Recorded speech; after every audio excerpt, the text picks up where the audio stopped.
My name is Xavier, 33 years old, a programmer living in California. My life revolves around computer screens, endless lines of code, and late nights debugging. But for the past 2 years, I've had a bigger goal: to fulfill my parents' dream, a luxurious trip to Europe, something they never dared to imagine. My parents, hard-working people their entire lives, always talked about Paris, Rome, cobblestone streets, and ancient castles with sparkling eyes. I want to give them a memorable experience to show them how vast and beautiful the world is. I've been working like crazy. During the day, I grind at the company. At night, I take on freelance projects. Every dollar I earn goes into a savings account. No parties, no shopping, no small trips. I've cut back on everything, living so minimally that my friends call me boring. But they don't understand. Every time I see the balance in my account grow, my heart races. After 2 years, I've saved $50,000, enough for a lavish week-long trip. I want my parents to experience the best: business-class flights, 5-star hotels, dinners at Michelin-starred restaurants, private guides, and luxury car transfers. Everything has to be perfect. I started planning 6 months ago. Every night after shutting down my computer, I'd sit and research. I chose a hotel in central Paris with a view of the Eiffel Tower, booked a private tour of the Vatican so my parents could hear stories about Michelangelo, and arranged an evening on a Venetian gondola. I imagine my mom's smile as she steps into a fancy restaurant, my dad's eyes lighting up in front of the Colosseum. I call them every week, excitedly sharing every detail. "Mom, you're going to eat cod at a restaurant cooked by a world-famous chef." Mom laughs over the phone, her voice warm. "You're making me so nervous, Xavier." My parents are getting ready too. Mom bought a new dress, saying it's to look good in photos. Dad, who never cared about fashion, got himself a pair of leather shoes and a fedora, claiming it's to look European. Our calls are filled with laughter. I can feel their excitement, and it makes me happy. I've done it. I'm making their dream come true. But deep down, I have a small worry. I have a younger brother. In our family, I've always been the responsible child, the one who takes care of everything. Blake, my brother, is different. He's 28, lives recklessly, loves partying, and can't hold a job for more than a few months. My parents have always doted on Blake, maybe because he's the youngest or because he knows how to make them laugh. I'm not jealous, but sometimes I wish I could be spoiled by my parents the way they spoil Blake.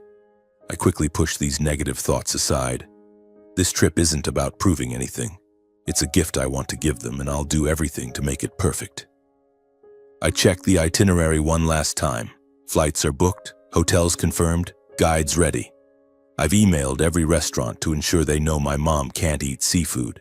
I've even prepared a playlist of classical music for the car ride from Rome to Florence because Dad loves Mozart. Everything is set.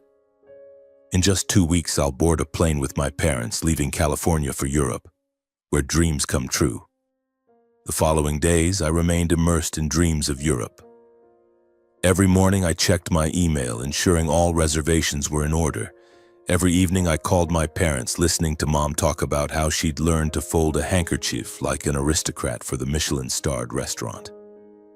Dad excitedly shared that he'd watched a documentary about Rome, ready to become a historian at the Colosseum. I laughed, feeling like my heart was soaring. Everything was on track. But then one evening, Mom's voice on the phone wasn't cheerful anymore. "Xavier, there's something." She hesitated.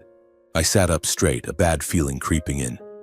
"Blake, he came home. He lost his job. He's not doing well." My heart sank. Blake. He always showed up at the worst time to mess everything up. I tried to keep my voice calm. "Is that so, Mom? Is Blake okay?" Mom sighed, explaining that Blake was depressed, staying home all day, not talking to anyone. "I'm worried about him, Xavier. He needs something to lift his spirits," Mom said. I nodded, thinking I could help, maybe send Blake some money or find him a vocational course, but Mom didn't let me finish. "What if Blake comes with us? I mean, this trip could help him. He needs a push." I froze, gripping the phone tightly. "Take Blake along?" This plan was for my parents, the gift I'd poured 2 years of sweat into preparing. I'd calculated every cent, every moment. How could I add another person? Mom, this trip, I planned it for just the 3 of us. Adding someone would be really difficult. I tried to explain, my voice trembling. Mom was silent for a moment, then said, her voice soft but firm, Xavier, Blake really needs this trip. You can figure it out, can't you? You've always been our strong son. Her words cut like a knife. Strong? Yes, I've always been the strong son, the one who handles everything, the one who sacrifices. But this time I wanted something for myself, for my parents, not for Blake. I muttered, I'll think about it, Mom. But deep down I knew she'd already made up her mind. The days that followed, every call revolved around Blake. Dad, usually quiet, started mentioning the whole family going together. Mom kept talking about Blake's bad mood as if I was the one who had to fix it. I tried to stay calm, but every time Blake's name came up, my chest felt heavy. I started reviewing the budget. Adding one person might be possible, but it would mean cuts. No more 5-star hotels, no more private guides. The thought hurt. This was my parents' dream, not a playground for Blake to get back on his feet. Then a week before the trip, Mom called again. Xavier, your dad and I talked. What if you let Blake take your spot just this once? Blake really needs this trip. I was speechless. Give up my spot? They wanted me to stay home, to let Blake, who never cared about our parents' dreams, go in my place. I wanted to scream, to ask Mom if she saw the 2 years I'd slaved away, the nights I stayed up, the times I gave up every joy to save. But I only whispered, Are you sure, Mom?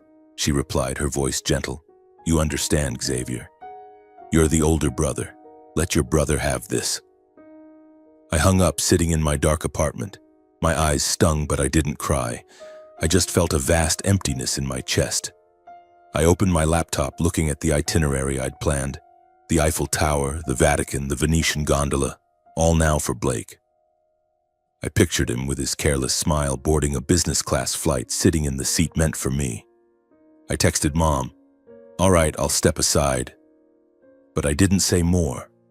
I couldn't. The next day, Blake called. I thought he'd thank me, but no. Hey, thanks for giving up the trip. His voice was cold with a hint of mockery. I know you don't need all that fancy stuff anyway. I clenched my fist, wanting to yell at him, but I only said, Have fun. Hanging up, I sank onto the couch, my mind spinning. Dad didn't call, didn't text. Mom sent one message. Thank you, Xavier. We know you understand. Understand? I didn't understand anything. I only felt pushed out of my own dream. I looked out the window, cars passing under the streetlights. I'd done everything for my family, but now I felt like I was nothing to them. Blake, with his thoughtlessness, had taken it all, and my parents, the people I loved most, had let it happen. In my heart, a fire started to burn, not anger, but determination. I wouldn't let this story end like this. 3 days later, I stood at San Francisco International Airport, hands in my pockets, watching my parents and Blake drag their suitcases through security. Mom waved, her smile radiant. Thank you, Xavier, she called out, but her voice was quickly drowned out by Blake's laughter. He was joking about something with Dad, both of them laughing loudly as if this trip belonged to them alone. I forced a smile, raising my hand to wave back, but no one looked back. They passed through the gate, shoulder to shoulder, suitcases rolling smoothly, leaving me standing there, alone in a sea of strangers. I had driven them to the airport, even though no one asked. I thought at the very least I wanted to see them off, to see my parents' smiles before they stepped into the dream I'd built. But the entire drive, they only talked about Blake. How much Blake would love Paris. How much Blake needed this trip. I sat behind the wheel nodding, but my chest felt heavy. When Mom turned to me and said, Take care of yourself at home, okay? I just nodded, not daring to speak, afraid my voice would tremble. Blake didn't say a word, just wore his earphones, eyes glued to his phone. Now, watching them disappear beyond the security gate, I felt like a ghost. I'd given up the trip, given up the dream, but no one paused to ask how I felt. No hugs, no heartfelt thanks, only their laughter, echoing, reminding me I didn't belong in this moment. I turned and walked to the parking lot. The cold wind blew past, but it wasn't as cold as the emptiness in my heart.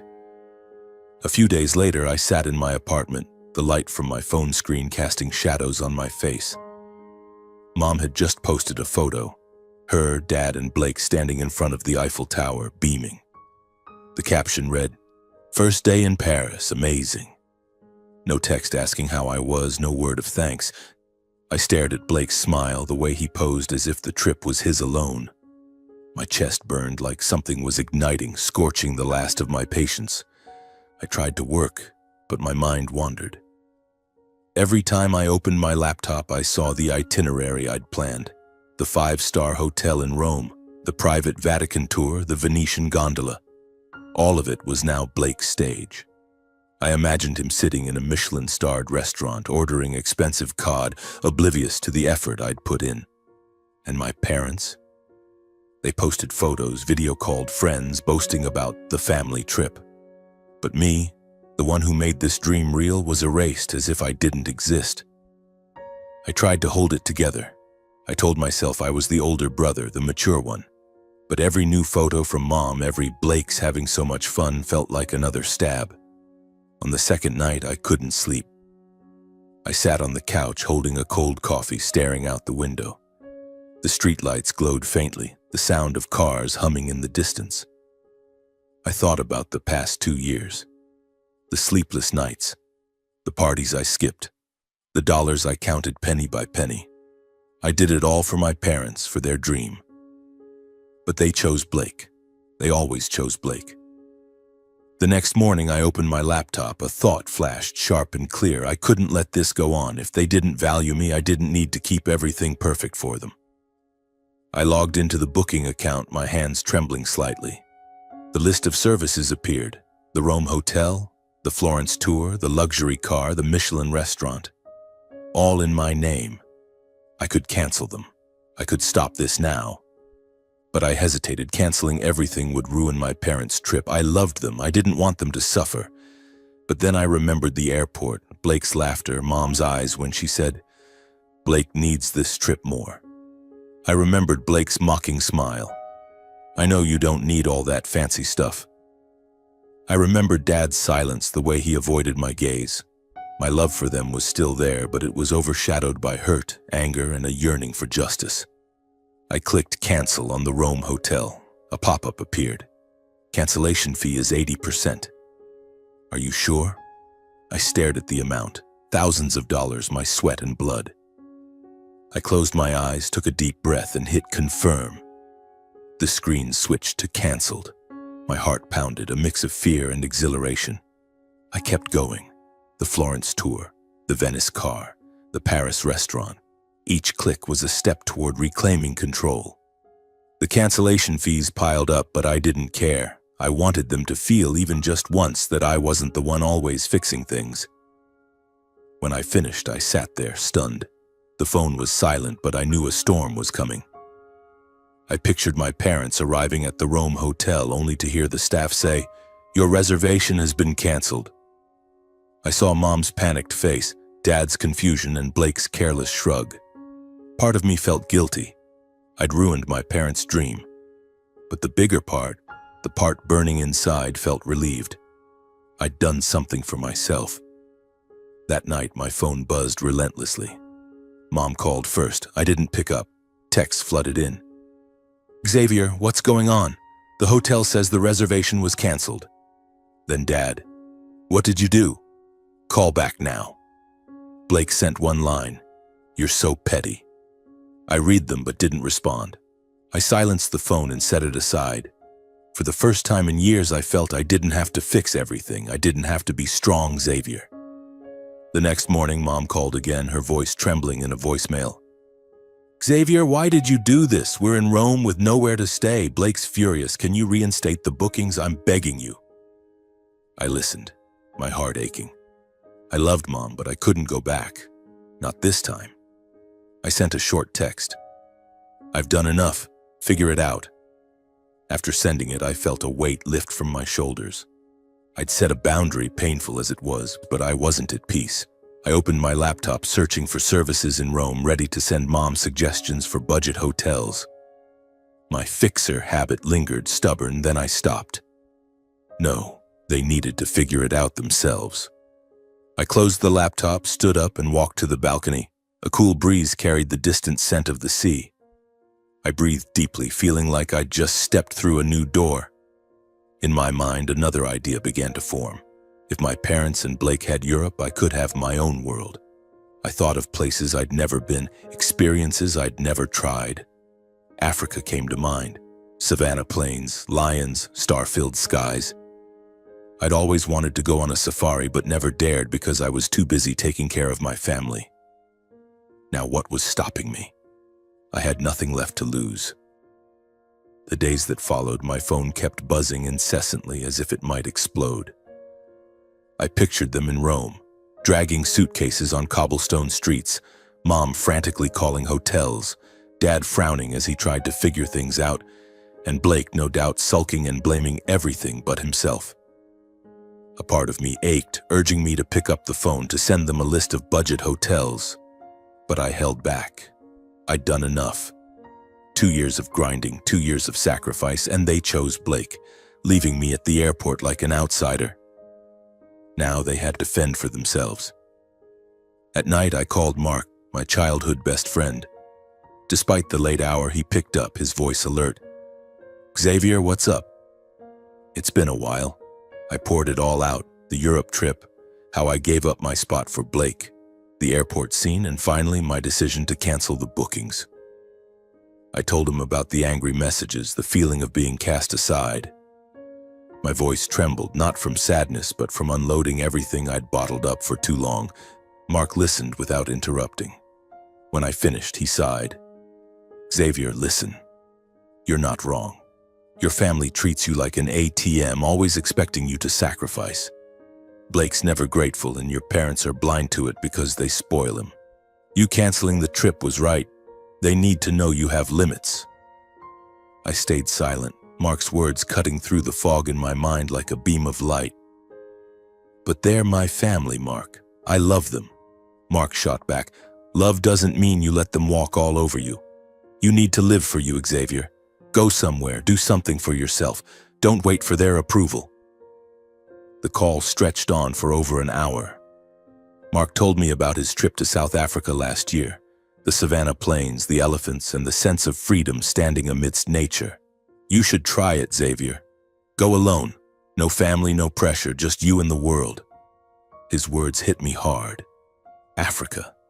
I'd never thought I'd go that far, but the idea suddenly blazed in my mind. A trip for me, not for anyone else. The next morning, I opened my laptop and searched for safari tours in Kenya. My phone buzzed again, another text from Mom. "Xavier, I'm sorry if I upset you, but you have to help us. Blake's really stressed." I read it but didn't reply. I didn't want to be dragged back into the old cycle. I focused on the screen, scrolling through travel websites. A 6-day tour in Masai Mara caught my eye. Sleeping in luxury tents, watching lions, elephants, and starry skies. No 5-star hotels, no Michelin restaurants, just nature and silence. I wanted that. I checked my account. The cancellation fees from Europe had eaten up a chunk, but I still had enough for this trip. I didn't hesitate. I filled out the form, picked a departure date, just 3 days away. When I hit confirm, my heart raced, not from fear, but from excitement. I was doing this. I was choosing myself. The phone buzzed again, this time a furious voicemail from Blake. "Who do you think you are, canceling everything? You want the whole family to suffer to get back at us? You're so petty."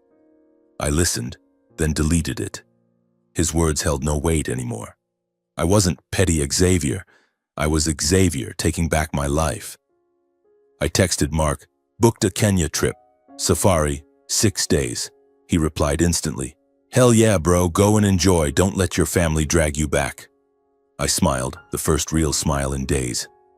I started preparing, bought a new backpack, checked my passport, read about Masai Mara. Each step made me feel lighter, like I was shedding an old version of myself. My family kept texting, but I stopped opening their messages. I knew they were struggling. Expensive hotels, canceled tours, Blake probably making things worse, but I couldn't keep being the fixer. I packed my suitcase, gave my apartment a final glance, and headed to the airport. I stepped out, suitcase rolling behind me, my heart light as the breeze. At the airport, I stood at the boarding gate watching people pass by. No one saw me off. No one laughed beside me, but I didn't feel lonely. I felt free. The plane took off, and as California faded beneath the clouds, I knew I was flying to a place with more than lions and savannas. A place with a new Xavier, one who no longer lived for others' expectations. The plane landed in Nairobi on a sunny morning. The African air greeted me with the scent of red earth and unfamiliar bird calls. I stepped off, backpack on my shoulders, no private guide, no detailed itinerary like the Europe trip I'd planned. This time it was just me and a small safari tour in Masai Mara. I wanted to immerse myself in nature, to find myself after the hurt my family caused. The guide, a Maasai man named Keanu, met me at the airport. He had a warm smile and eyes sharp as an eagle's. "Welcome to the Mara," he said, pointing to the horizon. I nodded, feeling like I'd stepped into a new world. On the jeep ride to camp, I looked out the window.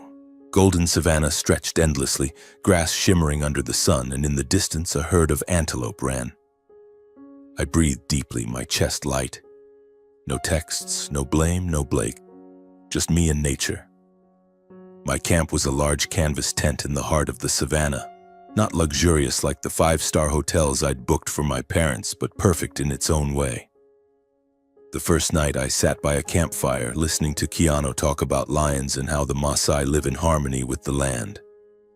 I quietly pulled a small notebook from my backpack and started writing. Day 1. I'm here for no one else. I want to know who I am when I'm not family Xavier.